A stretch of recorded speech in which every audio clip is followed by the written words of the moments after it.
I'm going to do a slightly different version of the kind of talks I normally do. I'm going to try and focus more on technology, on the beam, but I think it's important to have a bit of a background to understand why I'm here, what my journey has been. And this is the software I worked on about 10 years ago now, 12 years ago.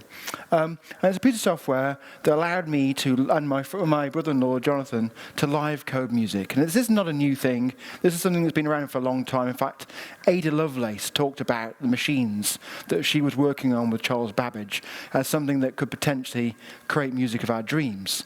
And people have been working alongside, as long as computers have existed, people have been making music with them in all sorts of interesting ways.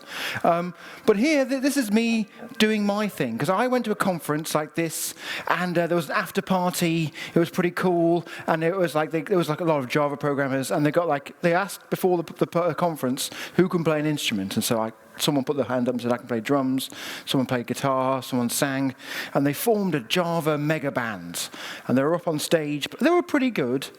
And I was thinking, oh, come on, this could be much more interesting, right? Why couldn't there be coding the music? Of course, that was one of my ideas. Of course, this is obviously not new. It's just one of those things when you think about it and you think it should be easy to do. Maybe next year I can come back and perform here. So it's taken me 10 years to get to this point. But no, actually, that was 17 years ago, probably 16 years ago. And so I saw this band, and I thought it would be really interesting to do, and that then led me on this journey. And at the time, I was really interested in a programming language called Clojure, which is a Lisp, which runs on the JVM. And I worked on a system called Overtone, which has now disappeared because I should have turned off the automatic timer system on the computer. And this was combining two things, which I was interested in. One was this language called Clojure, because I was very interested in metaprogramming. I was interested in languages which can write languages, etc. And Lisps seemed to be a really natural space for that.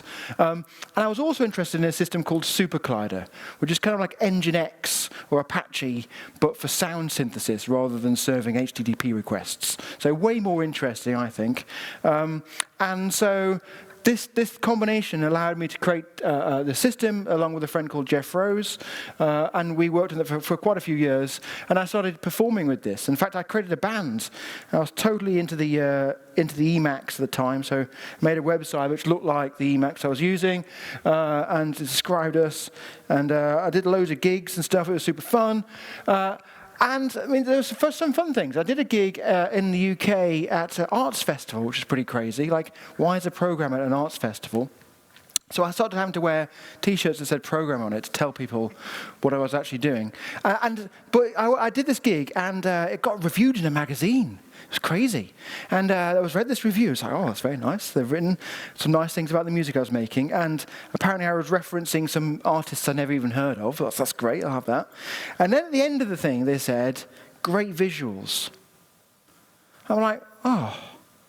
It's like going to a Jimi Hendrix concert and saying, great wooden medallion. If you've never seen a guitar before and you watch a guitarist perform, that's going to be a bit of a weird thing for you, isn't it, right?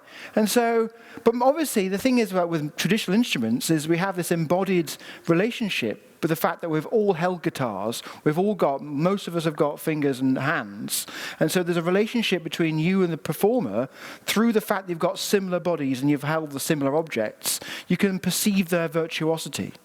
You've held a guitar and gone blong, and then you see someone go and think, wow, that's fast. And you can move your hands fast like this, but you see a pianist perform and you think, that's not just fast, it's accurate, that's amazing skill. You can dance a bit, but then you see a professional dancer dance, and it's the same, right? Because you've got the shared body, you're able to perceive the virtuosity of the performer.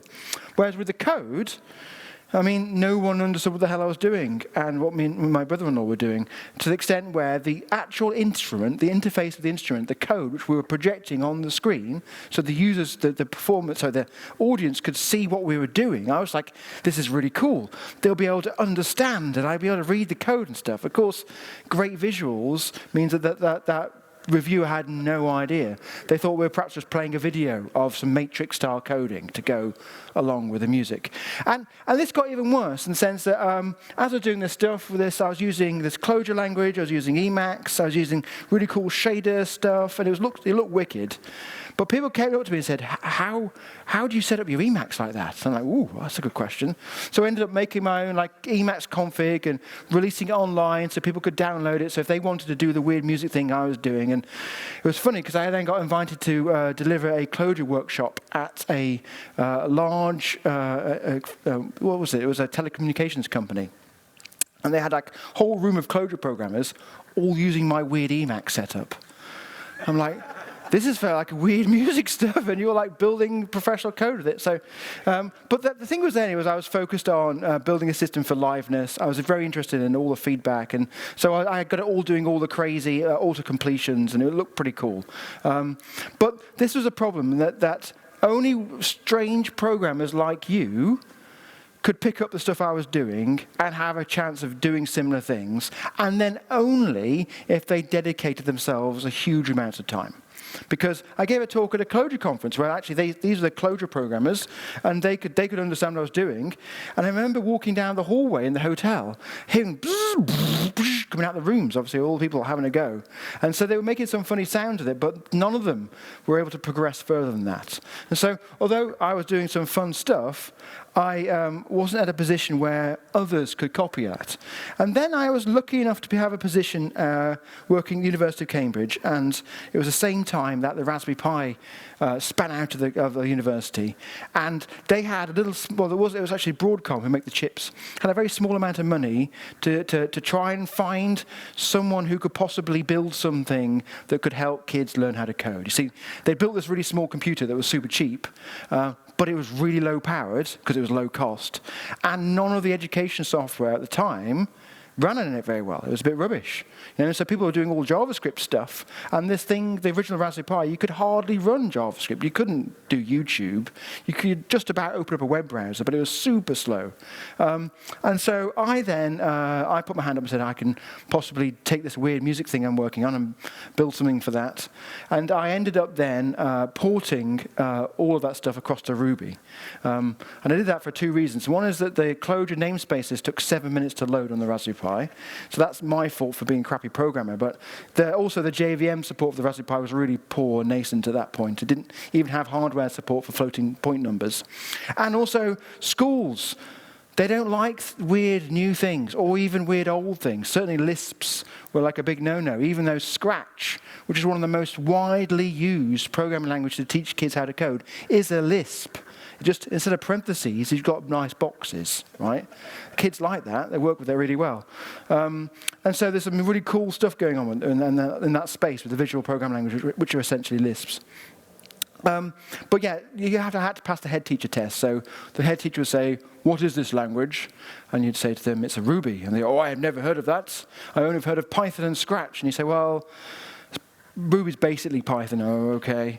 And does anyone in technology use Ruby? Oh, well, yeah, Twitter was built on Ruby. Oh, okay, that's fine.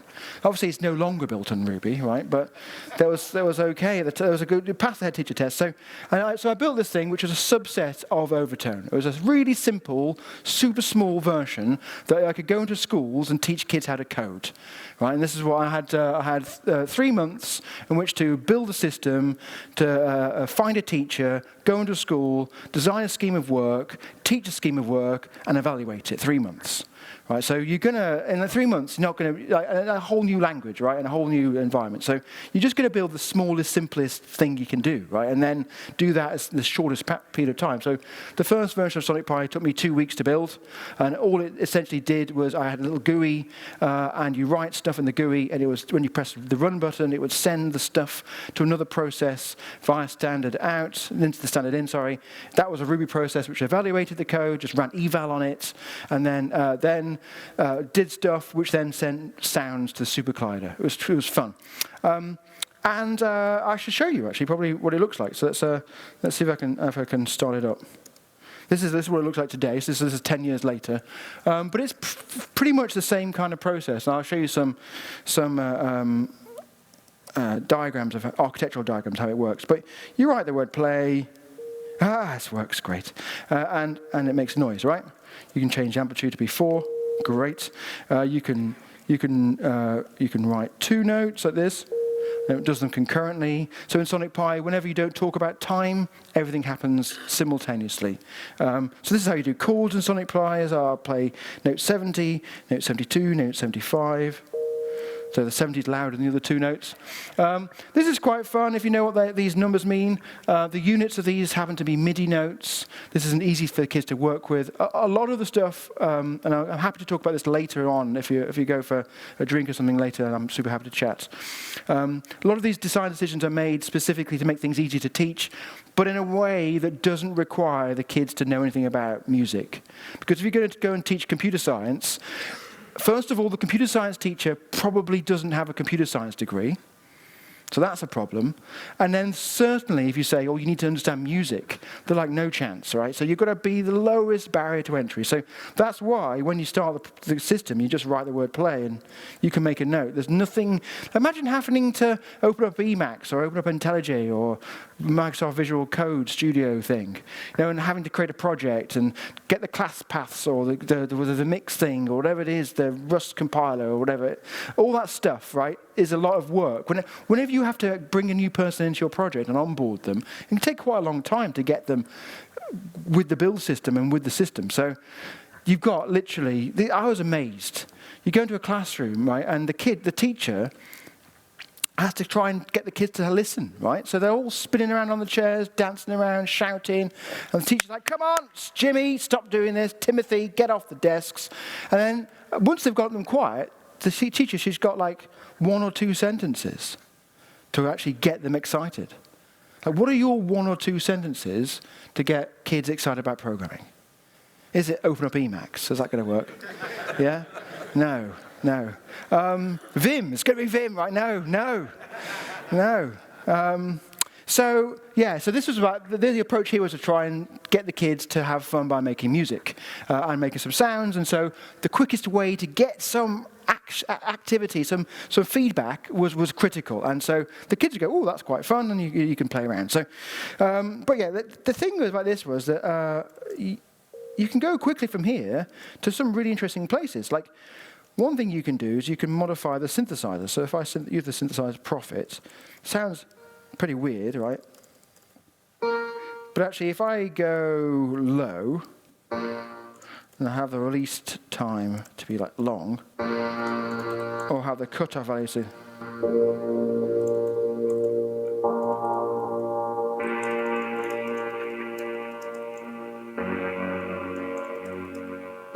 we're like Blade Runner theme, aren't we already, right?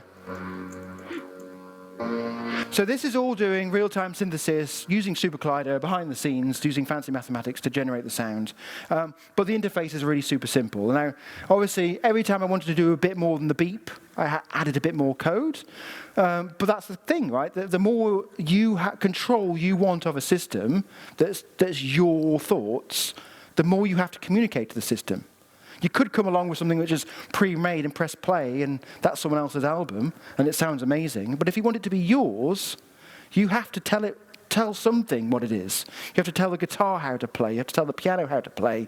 You have to compose the piece of music. So this is the thing with Sonic Pi. Simple things are easy, but interesting things that are your expression are going to take more code.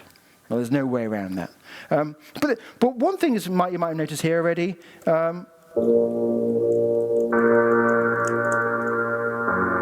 they're all overlapping. So already we're working with a system with concurrency. So okay, I did say this is Ruby, but it's concurrent Ruby. Don't ask why, how I did this. A lot of Clojure-like promises, a lot of them, enable me to build the system. But that's a lot of fun. And so you can then do other things. So you can then take like a sample, and you can play back like a loop. Amen. It's very quiet, let's make it louder.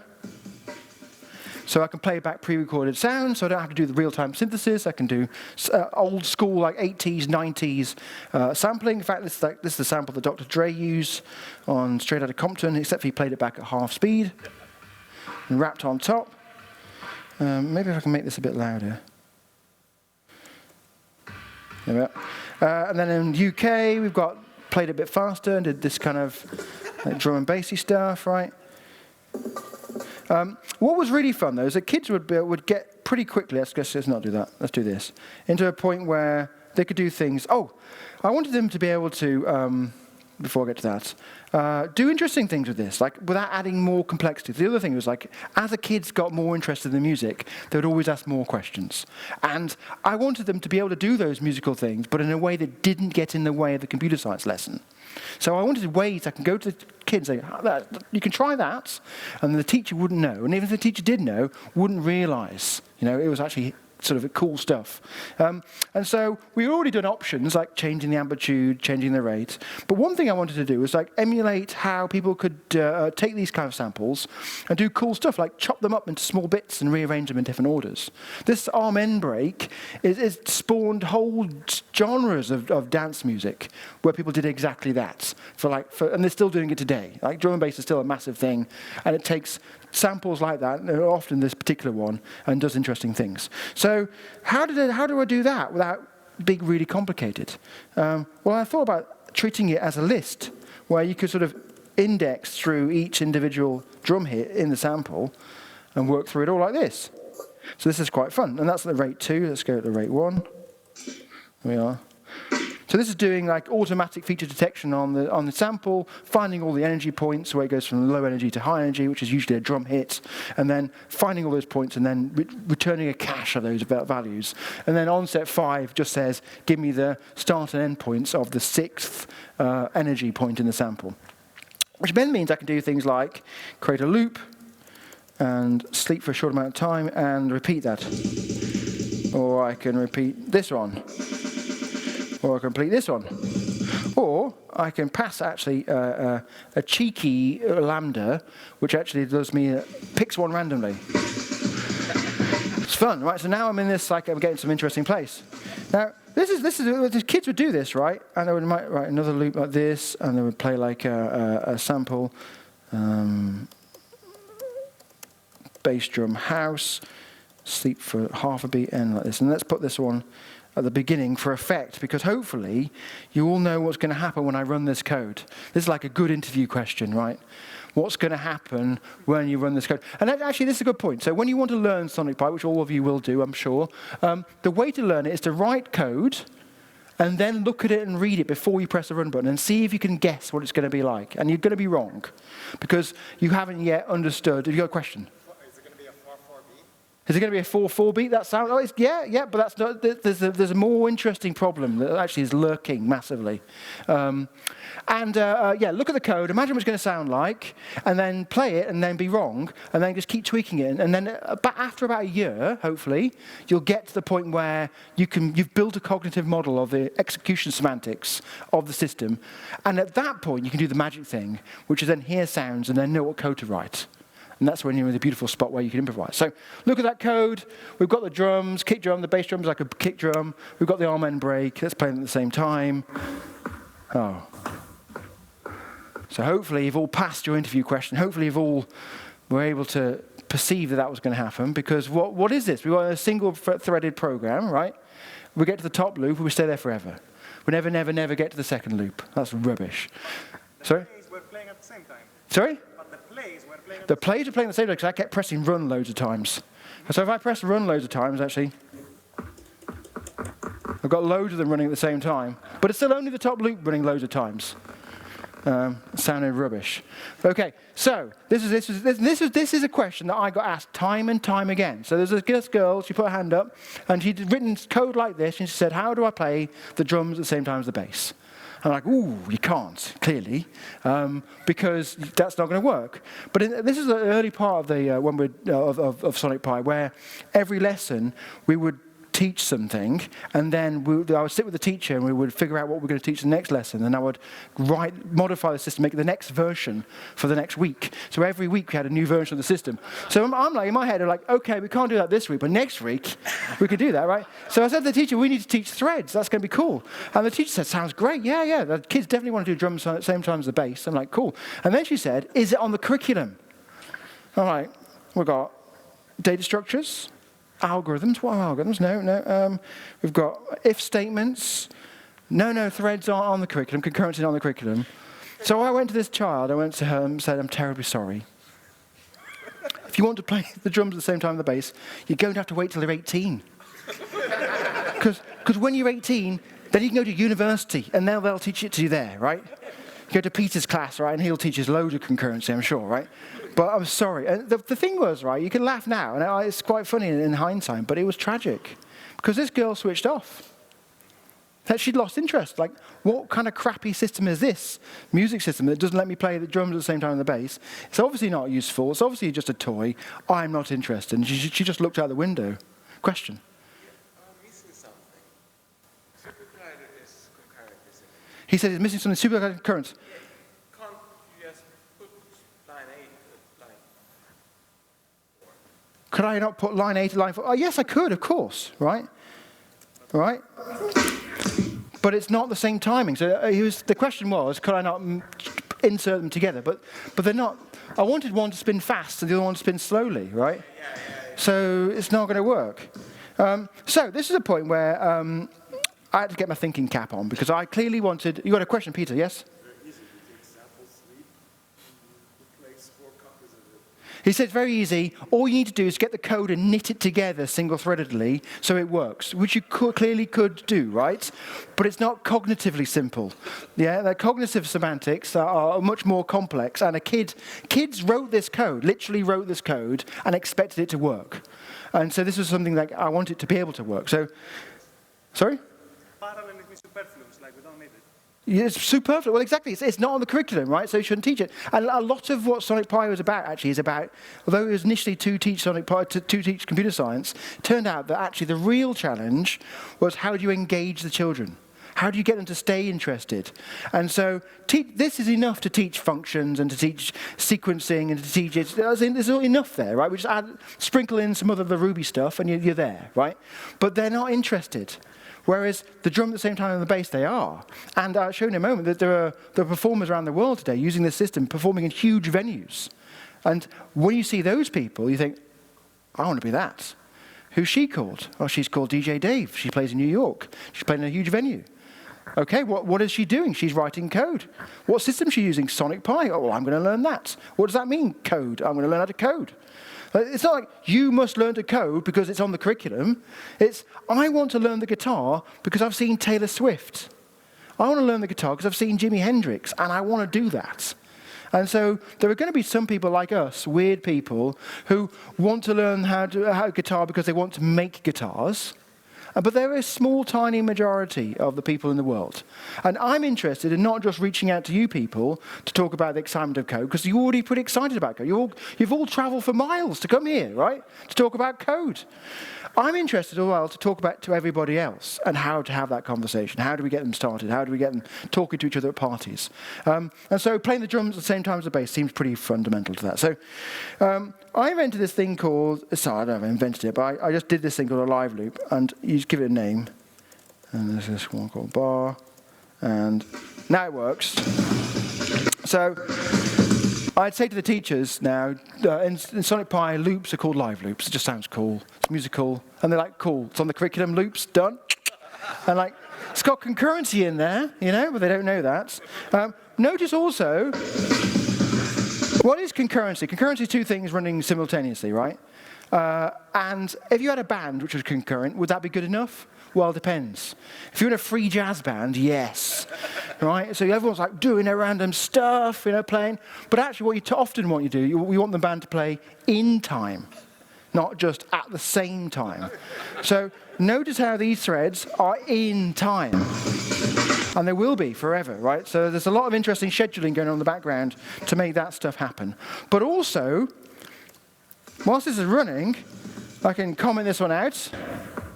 I can uncomment it out. I can change it to a different loop. And it still works, right? So I'm able to do the hot swapping live coding thing whilst the concurrency is running, whilst it's still in time. That's fun. And this is the gateway to doing interesting performances. And so in Sonic Pi, you can run in two modes, really. One is composition mode, where you write a script which runs the top all the way to the bottom, and that's nice. You press run, and it sort of does its thing. And you can also do the threading. There's a construct called inThread. So, of course, like in Ruby, there's no sort of OTP goodness. There's no trees of threads. There's no ways of like watching if a thread's died and then doing some cool stuff based off of that. Like, all the stuff that you take for granted, I had to build in this thing just to make it work. It was super annoying, right? And so I actually think there's a really interesting pathway from the Ruby implementation to a Beam-based implementation. And I could talk to you about the hairiness of like things like this. So if I wanted to play a sample loop Amen, let's make it louder. What about if I wanted it with reverb? So I just get this lexical closure called reverb. And it works, right? That's nice, right? So you think, well, that's pretty easy. The implementation of that is I will, I need a reverb, so I'll create a reverb object in the supercloud synthesizer. I'll route all the audio so that the audio inside of the block goes into that reverb, and the reverb goes into its outer context. Because you can also like nest these things. So I can like do like a crush effect, and that's with reverb as well. So like some noise amp I want. And so it's nested together, right? So you can chain these things together like you can chain guitar effects pedals. Starting it is easy, and then the question then is, when do you finish? When do you do the cleanup? When do you do the garbage collection, the synthesis collection?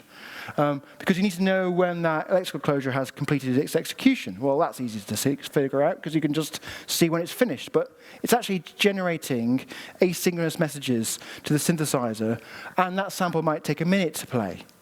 So you have to wait for like the messages to come back to say it's completed. So you have to observe all of the synthesizer you're triggering, and make sure they're all completed. But then also you can spawn threads inside of there, and those threads can wait for like a random amount of time, and then spawn other threads which could also wait a random amount of time, and then they could create a sample. So now I've got to like track all the threads that are being created inside this lexical closure, which like would be really easy with a language which let me do that. But I had to build my own tree supervision nonsense, and it was hideous, and the code is just a nightmare. So, how long have I got left, by the way? How long have I got left? Do I know? No? Okay. Just keep talking. Right. I mean, I can keep talking about this. Cool. So I thought it might be interesting to look just quickly through like how the architecture works. So I sketched up some super high quality sketches for you. So this is the overtone system, and it was just basically a language server in Clojure that spoke via. So these green things are operating system processes. Right, so the superclider synthesis, SC synth, is running a separate process to the Clojure language server, and that then basically talked this thing called OSC, which stands for Open Sound Control, which is just a UDP-based, or you can also run it over TCP, protocol, which lets you basically say, here's the design of a synthesizer, trigger it for me, change the triggering, kill it, move the synthesizer from that thing to that thing, unplug that thing to that thing. The whole API for SC Synth is via network, as a network API, via this system called Open Sound Control. The cool thing about Open Sound Control, it doesn't just give you a description for the binary format of the packet, but it also has really good support for scheduling those packets. So SuperClider has an internal scheduler built in so that the Open Sound Control can actually say it with a timestamp in the future. So you can say, at this time in the future, trigger the synthesizer. And that's how the timing works really, really well. So I'm not using Ruby to do the timing. No. Like, the garbage collector is going to kick in and like stop the world, and my music's going to pause for a bit, right? It's going to drift out of time. So all the scheduling is managed internally using thread local variables for each of the live loops, has its own notion of when the time should be. Its job is to update that value and then use that value to send these Open Sound Control messages. But this is Overtone, this is the Clojure thing, but it essentially did the same thing. And then the interface for that, of course, like who needs an interface when you've got Emacs? You're fine. Right, so that was it. Just use a REPL, plug in. When we did the duet stuff with my brother-in-law, he just had his Emacs. He was also logged into the same server, so we were both on the same machine evaluating code. Super cool. Worked really well. But of course, the problem with this, as I said before, too complicated for anyone to really copy. Not really easy for anyone to play with and work with. Certainly wasn't suitable for a school. And so this is what Sonic Pi was born. But of course, all I did is I just copied the same architecture, implemented it in Ruby. It was a much smaller subset, but had the same architecture. This is 2 weeks, right? So I've got 2 weeks to build this thing. I'm going to take what I know already and just build a small version of it, right? And that was fun. Worked really well, except for this is not going to work in schools, because I'm not going to go into a school and say you've got to use Emacs, so you've got to use a terminal with a REPL to do stuff. So I needed a GUI. So I built a GUI in Qt C++, because it was super efficient and ran on the original Raspberry Pi just fine. Didn't need a web browser or any of that kind of complicated, really, really slow, sluggish stuff. Straight bare metal C++, great. And so that's how the original system works. So SuperCollider is in charge of talking to the sound card to get the audio in and to spit the audio out. The language server is running in the background, running those threads, those live loops and things, sending all the OS messages on the fly, and also the GUI is the thing you saw that me typing the code into. That essentially, actually, because I was using OSC for this, I ended up using OSC as a way of talking to the GUI. So the GUI, when you press run, it creates a packet with the text in and ships it off to the language server, which is actually interesting because currently people still complain. They say, Sam, I've written loads of code, but it doesn't work. It's like, well, you've exceeded the size of a UDP packet. Sorry. So there is some limitations there. But then I wanted to move on to do something more interesting. I wanted to be able to do comms with the world. So when we think about breaking into traditional musical systems, people are doing MIDI, they're doing timing with other things, sharing network clocks, they're sending events out to visualizers, doing all sorts of cool stuff. And so in my head, I had this idea where I wanted to be able to use the same approach I'm using with the SE synth, where I'm using these well-timed OSC messages. And all I would do is send an OSC message to say, at time t, can you send a network message out? Or at time t, can you send a MIDI message out to control my synthesizer? And MIDI is a really cool thing. It's a protocol that's around since the 70s, which essentially all synthesizers speak and allows you to plug a keyboard into any synthesizer and control it. Super cool. And it's like it's a protocol which is is in all computers today. It's amazing. So all browsers have it, all operating systems support it, even Windows supports it. It's all good. And so I wanted to be able to do that. So we wrote 2 more operating system processors. One to do actually, no, the netcom. I don't know why I've put that. That was actually just the Ruby stuff. But no, for the sending out it was, yes. And then the MIDI stuff as well was a C++ thing. And then the OS scheduler talked OSC to these things with the timestamps. And the OS scheduler actually was written by Joe Armstrong. We met him at a conference. I was explaining to him, like, oh, I've got this design. He's like, that's a few lines of code in Erlang. And he just said it to me and committed it. It was amazing. And of course, then I had to figure out how to get Erlang into the system. So he wrote like a really weird script, which took a standard distribution of Erlang and made a really small, minified, tiny version with all the libraries I didn't need ripped out, which was super cool to ship, but it was like started to become a bit of a nightmare to work on, especially when, unfortunately, I couldn't say, Joe, can I have the updated script, please? Because he wasn't around anymore, which is a really tragic thing. So I then thought about how to go forward from here, because clearly, as I learned more about Erlang and how it worked, this seemed a way better fit for what I'm doing with the music and the threading stuff. And the Ruby stuff, because as with any first implementation of something, it starts becoming more difficult to maintain it because the code worked, but it's concurrent Ruby, and every time I try to change something else broke, and it really works really well. It's reliable.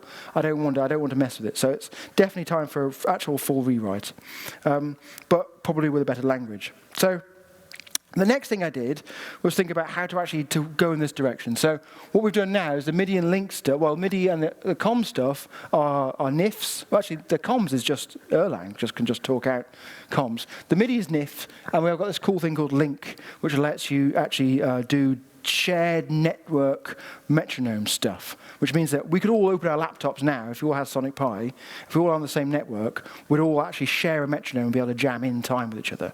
It's an amazing protocol designed by Ableton, who make Ableton Live. So it's a German company, make amazing music production software, and they open source this technology. And so it lets me sync multiple Sonic Pis. I can sync Sonic Pi with visual VJ software. I can sync Sonic Pi with audio software, with iPad apps. It's super fun. And that's the C++ NIF, which hooks in. And then I started looking at Elixir, because I think that the community support, the building tools are just much more, for me, more natural and well supported.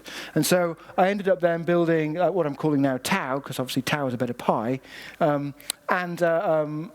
building all that stuff in Elixir, which then still calls the original Erlang code, because Elixir to Erlang interop is fab. And that all kind of worked well. So then what did I do next? Now, this is where we are now, and that was what I'm working on next. It's going to get a bit complicated, but at some point the Ruby thing's just going to disappear, probably, or get really small. The next thing was I was thinking about, like, the live view thing's pretty cool, and modifying the C++ GUI is a nightmare, and that's just really slow to develop on. It'd be much nicer to actually work with the web engine. And now I no longer have the confined to the Raspberry Pi 1. I mean, I don't really support the Raspberry Pi anymore at all, in fact. I'm really mostly focusing on Windows and on Mac and Linux as well, for those brave people who want to support and build their own version. So the web engine web stuff becomes a possibility again. So I actually put a web browser into Sonic Pi, and I put the whole of Phoenix and LiveView into the Erlang Elixir part, because that was easy to do. So I've effectively built my own Electron app, but inside Sonic Pi, which is cool. I don't know why you would do that, but it's cool. And what it means now, I can start to experiment with JavaScript visualization tools, which is kind of what the whole point of this talk was, to just demonstrate where I'm going with that. And then start to do additional development of the GUI and experimentation much faster. Because it's so cool to be able to just open up the code, change it, press save, and see it instantly updated on the browser.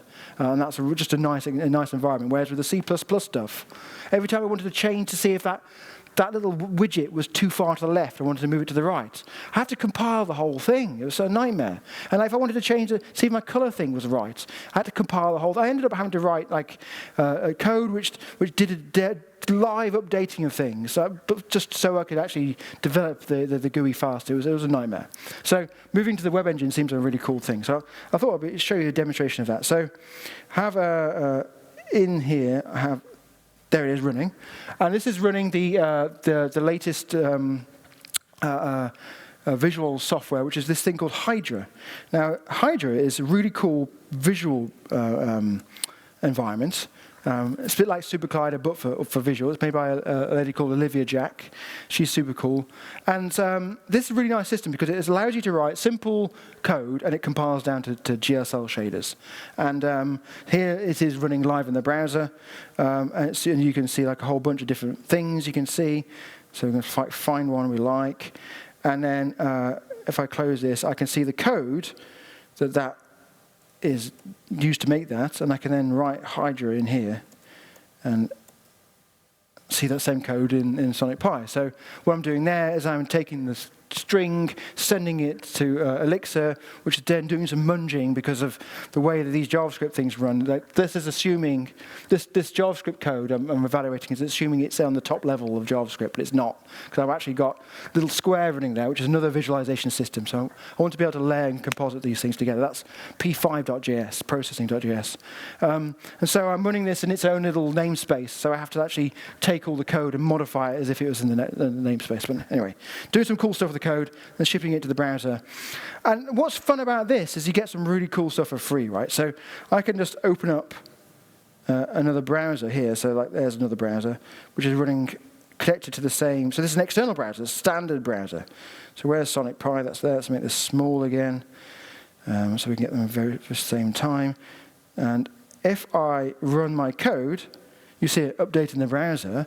But if I take my code and I just do something, let's do something simple like osc to out. That's a very simple Hydra code.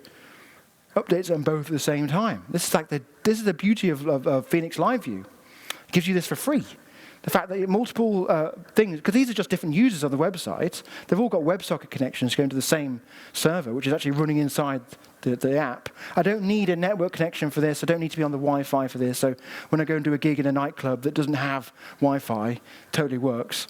And I can sort of imagine each of these, if I want to do, if I've got multiple screens, I can have them all just have a browser connected to my computer, and I can update all the visuals at the same time. And then just as a piece de resistance, the way you can finish with this, I can use the same live view approach to then modulate this. So I'll show you actually, you can pass different parameters into this to change it up like that. Or I can do like .collide. There's a whole like cool set of functions you can use to generate these GSL shaders. So I can modulate between that. I can sleep for one. Let's actually go back to here. And I can do another hydro call with a different value in. And now oh no, I need another sleep down here as well. Now, there we are. Why is it doing that? So green is obviously, that's not a real value it likes. And so I can start to actually live code the visuals in time with the music, which is pretty exciting. So of course, every time there's a hydro, I can also write sample. Let's do like a ambi-choir, rate 0.5.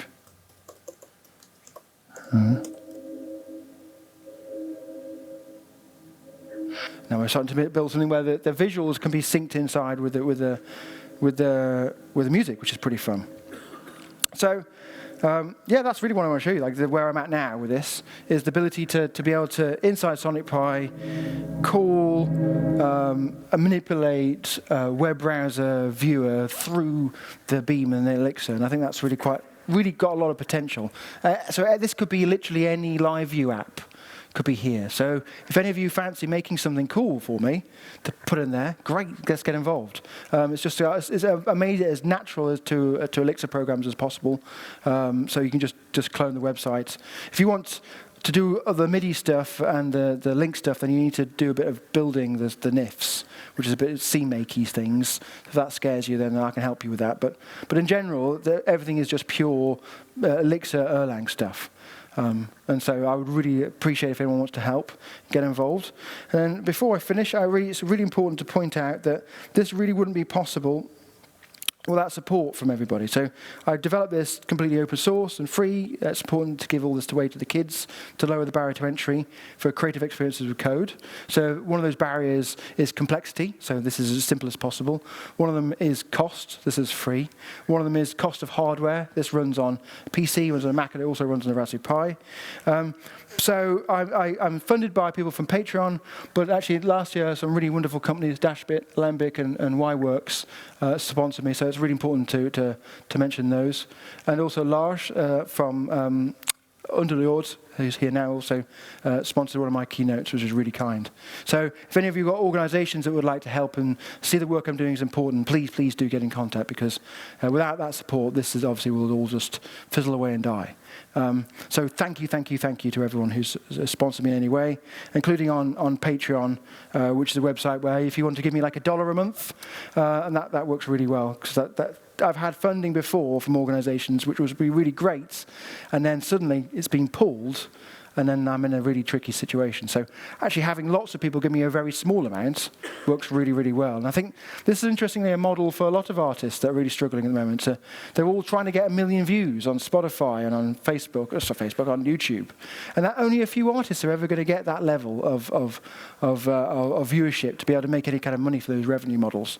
But the things like Patreon and corporate sponsorship, actually, if you're building something that is useful, that people like, you only need a few hundred people to give you a few dollars a month to be able to make a salary that works for you. So for everyone who's supported me so far, I'm really grateful of that. So thank you very much. Yeah, and I think we have a fabulous community, people sharing ideas. This is teachers, this is artists, this is musicians, all using the same language to chat and share ideas with each other, which is really nice to see. So a teacher might ask a question, and an artist might help to answer that. Or a musician might ask a question, and a teacher might say, well, I tried that in my class, and this worked. And so to be able to see that combination together, talking about those things and sharing those ideas is really beautiful. And it really helps learn much more quickly to be able to be able to ask questions about something that's maybe technically complicated in a music world, but have it given it to you in the same language you already understand is a really, really beneficial thing. I mean, you've always seen this. Every time you go to see Elixir or Erlang talk about a domain that you don't understand, maybe you work in the pharmaceutical industry and someone talks about sports, you can understand that because you're talking about the same shared language. So this is a really, really beautiful thing to happen through music. So there you go. I'm happy to answer any more questions. I don't know how long I've got left. Maybe I've gone far too long. But yeah, thank you so much for your time.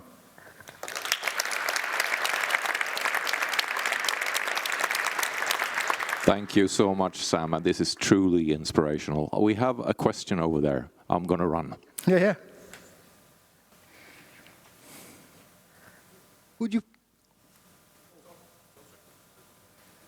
Could you play a C major chord, please? Could I play a C major chord? Yes. Which are the notes in the C major chord?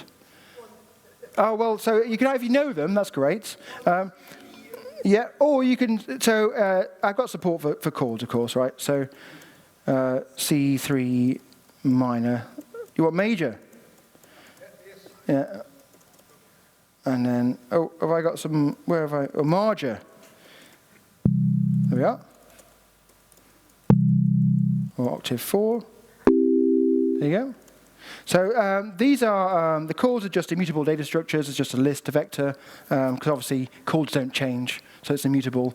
And it's just a list. So you can pass to play any list of numbers, and there's ways of generating those lists, like chords.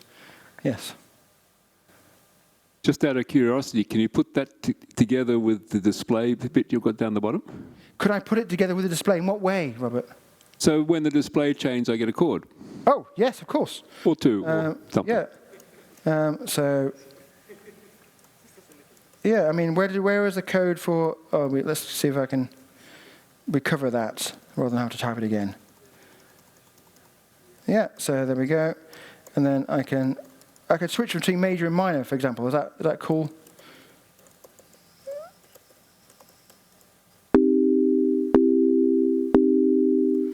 I can make it go faster.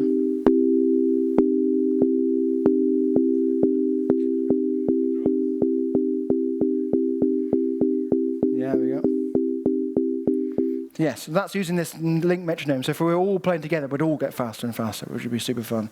But yes, can do that. Hello. Hi. Really cool talk. I would be like, how expressible is this language? Can you have loops? Can you insert a break and then like get into another state, or? Yes. Is it Turing complete in that sense? Yeah. Is it music complete? I don't know. That's a question. So if I go to the Sonic Pi page. Is it Ruby? Is it, well, so the language that you're seeing is implemented on top of Ruby, but I've done all weird stuff to it. So people always say, Sam, why can't I create an object or use class hierarchies or some weird thing that why would you ever want to do that? And so the answer is you can't. Well, if it works, it works. But I might break next release. The only parts of the subset of Ruby I support is in the documentation. So if you see in the documentation, it's going to work until it won't work. But I'll tell you it won't work. But all the other stuff, free for it, go for it. But I can't guarantee it's going to work. So there's some nice videos to demonstrate like the range. You're talking about the range of things. Oh, where are we? Did I skip past it? Maybe the YouTube things aren't loading up. Yeah, they're not loading up. So I'm not really on the network. That's why. That was real demonstration that you didn't need a network for this. This is my phone. I don't know if the conference Wi-Fi works. Does it? Do I need a password though? I can't be bothered with that. Yeah. So I'm trying to say, like, I perform, like, I got into the Rolling Stone magazine giving a performance at Moogfest in America. I played at the Royal Albert Hall with it. There's a lady who, this DJ Dave, she performs in New York, and she's amazing. I was trying to watch one of her videos, and she does really cool live sets with it. So yeah, it's a really, I think, a very expressive language. I mean, obviously it's not the expression is something I can talk to you as well about later. It's definitely one for a long time. But Overtone, my previous system, was expressive in the sense that you could imagine more things and be able to build more things out of it. More musical possibilities, more musical synthesizers, more musical interfaces or distributed systems. You could really imagine a wide range of things, but it would take you a bunch of time to build each one of those. Maybe 6 months, maybe a month, maybe a week. Sonic Pi has a much smaller range of sonic possibilities, but that range, because it was designed for a classroom, is much more accessible and takes much less time. So often when people talk about expressivity of programming languages, they rarely talk about time. How long does it take? Because actually that's a big deal in some contexts. In the context where you're not quite sure what you want, and you just want to whap some stuff out and see which works, then having something which is not as pure as Haskell, that you can prove that the thing is actually sounds, but it just is a quick sketch, then something that allows you to write that thing really quickly is really expressive. So Sonic Pi has that kind of affordance, where the range of things you can write is quick, and you can modify it quickly, and you can just experiment and explore. But yeah, I mean, it's like, think about MIDI being expressive. People don't complain about that. But all that does is say which notes to play in which order. And then you say MIDI on this synthesizer. Sonic Pi can do that, and reverb, and distortion. And I didn't talk about randomization. It's got a fully deterministic randomization system built in. It's got functions for doing Euclidean distribution of rhythms. And yeah, there's lots of fun stuff in there that's just way beyond what MIDI can do. So yeah, I'll be excited. If you can find where the range ends, and you're like, I wish I could do this, let me know, and I'll add it in. Question? Yes. Yeah, so I'm curious. So this is a text-based language, but you could also make it more like a visual language, right? I mean, I'm thinking there's this thing called open music from Earcam, which is like you have patches and you connect them and stuff. And it seems like you could do similar stuff one way or the other. I mean, both of them are like interactive. Your system is completely interactive, but maybe yours is different because it's always running in a sense, right? Whereas the open music system is not always running, I mean, for kids, do they prefer text, or would they be interested in something? It's a good question. So, I mean, obviously, the original remit of the project was to write a programming language, text-based language for the UK computer science curriculum. So that was a hard requirement. It has to be text-based. I think that the ability now to work with web stuff opens up the door to experiment with visual approaches. I think there's always a mismatch with these live languages where the text on the screen is not the same as the running text in the process. In fact, actually, that's also a function of the state. And so you have this mismatch of what you can see, of what you can hear. I actually put a lot of effort into Sonic Pi to make that mismatch lower. So in Overtone, for example, because it was an Emacs kind of environment, you could highlight a line of code and just evaluate that. And then you can highlight a small section and just evaluate that. And that seems like a really nice affordance.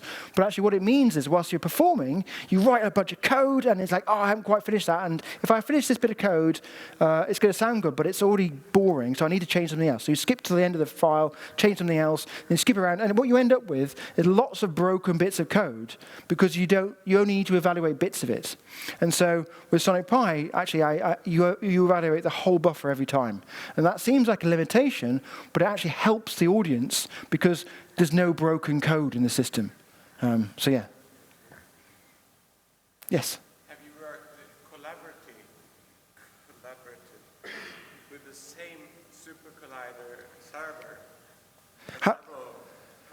Have I worked collaboratively with the same super collider server with multiple programmers? No, I haven't. So that basically lots of OSP things going into this. I think that there's an interesting psychological thing about ownership of interaction. So if you have a sufficiently complex system, it's already hard for you to know, well, where the hell is that sound coming from? If you work with these huge modular synthesis racks, they're all doing some crazy, it's like, and you're like, which button is that? Right? It's already hard enough. If you've got multiple people working together, how is it going to even work? And then this also goes into, like, people always talk about, it would be cool to have like a collaborative editor. Like, no, it wouldn't.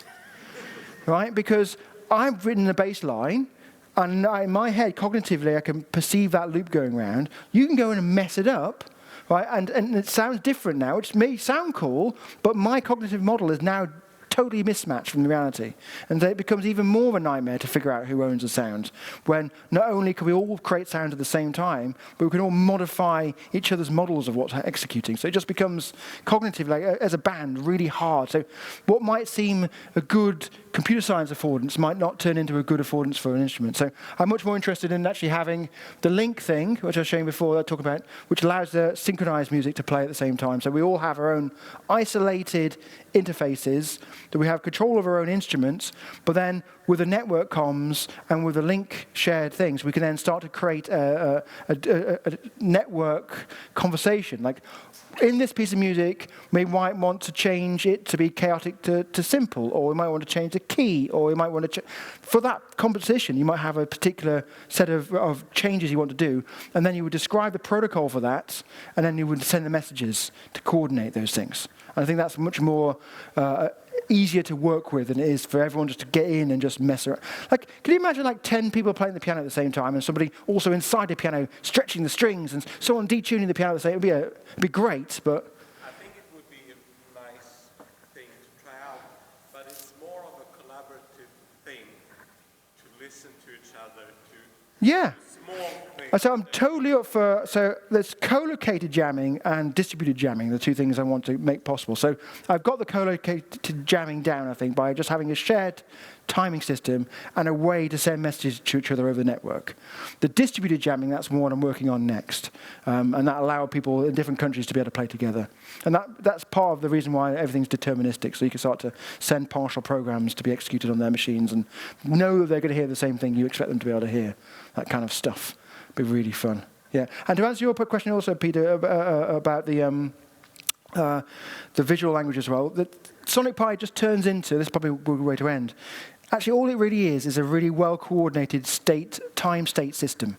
So the goal is to rewrite that, right? And so in a way that is sound and works well, because then the little Ruby language can still talk that time-state system, but you can also imagine a plethora of other mini languages that can also talk that same little mini sort of semantics that can modify when things happen at what times and how to control them.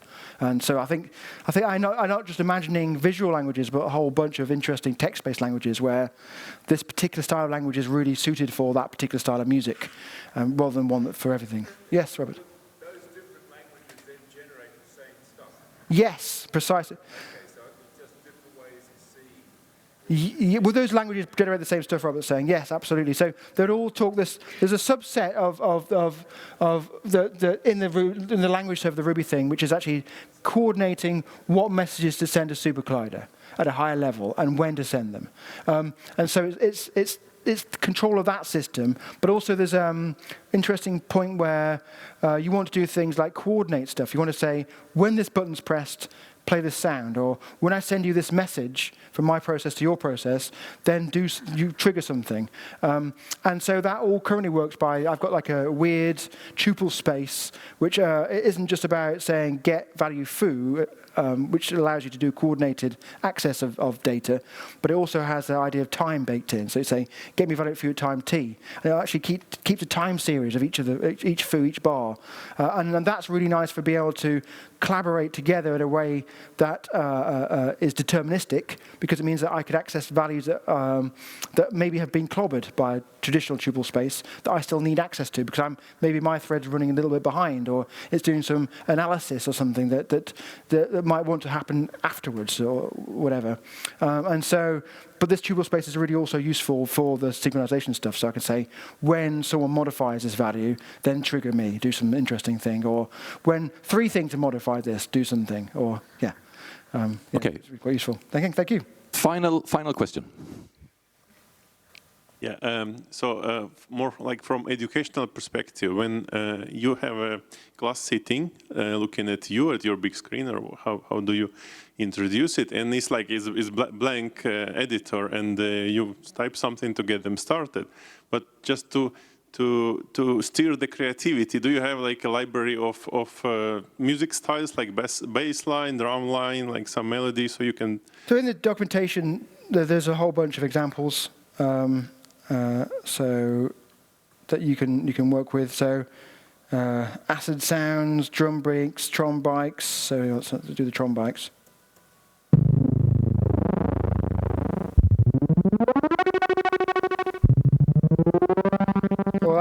DJ Dave person I was mentioning earlier, she contributed one, which is quite nice. So you can take these kind of things as starting points, understand how it works. So this code is making the sound you can hear now. And that's a deterministic aspect. Although it's using randomization, it's the same piece of music every time. So, yeah. But I mean, it depends. If I'm giving a workshop, it depends if I'm giving a workshop in a school, or if I'm going to a company. Companies hire me to give a workshop and get programmers and non-programmers to work together. It'll be really depending on that. But usually what I tend to do is throw something simple, do a demonstration of what you can do, show what's possible, and then show the very simple starting blocks, like the play and sample, and then let people play. And it's really about them experimenting, because you'll find very quickly in a workshop, people really diverge in the kind of music they make. And then listen in, and then sometimes, for some workshops, that's enough, play and sleep. They're happy with that. But others might want more things. And when you hear the same question asked a couple of times, then you might stop the whole class or the whole group and say, right, we have time for the next bit of information, and you teach them maybe about loops, or teach them maybe about conditionals, or teach them maybe about how to make a sample slower or faster, or whatever you've heard them go, and you can take it in the direction that they want to make it interesting. So you don't have any problem to get them engaged, or do you? So the question is, do I have any problem to get them engaged? No, that's the thing. Is I think that Sonic Pi was designed to tackle a computer science curriculum. But I soon realized that the real problem was engagement. And so I've put so much effort in to the design of the system to make it easy to do fun stuff without getting in the way of that basic goal, the basic remit of teaching computer science. Because it's really easy to add new features in, and you can do this, you can do this, you can do this, you can do this, and then suddenly you've got this messy system. So so every time a new feature comes into my mind, like how do I do this? How do I add compression, or how do I add reverb, or how do I do a random melody, or how to do some cool samples or whatever? Like none of those things are on the computer science curriculum. So I would go for long walks and think about how I could implement it. And then once I've figured it out, then I think, well, how does that implementation tessellate with the rest of the system? Or it doesn't, goes back into the cloud again. You know, it's only when, and then maybe I'll think about it again, I'll pull another idea out. That now I've figured out how to implement it, I figured out how it tessellates with the rest of the system, yeah, that works well. How would I teach this to a 10-year-old child? Oh, it's too complicated. Back in the cloud again. So for any idea to get into the system, not only do I have to have the idea or someone give it to me, I have to think about how to build it, how to make it work with the rest of the system, and how to make it simple enough to teach a 10-year-old child. And only then will it go in. And actually that means then everything in the system is way more fun and way more engaging, because it's just easy to play with. You don't have to have this horribly complex model of how music synthesis works, or how for reverb, what an electrical closure is, or the creation or destruction of objects and the maintenance of a life cycle of things, or even variables. Variables are actually really complicated. Kids find them really hard. What do you mean A equals 1, A equals 2? How does this work? What is it? What is A? Like it doesn't match any of their previous life. So variables are tough, right? So even if you've got to say, for this you need to use a variable, like, woo, okay. You really, really made it hard. So that's the level I'm working at. So all the stuff I've showed you, did you see a variable? No. I've got variables, they're useful. You know, you could actually reference a synthesizer as it's executing, so you can capture its execution node, and then you can send it control messages. Super useful, just like a named thread in Erlang. It's useful to name a thread to be able to send it messages, get its PID. But how often do you use PIDs in Erlang as a day-to-day basis? Not always, all the time. So, yeah. Awesome. Yeah. Thank you so much, Sam, for inspiring and engaging us.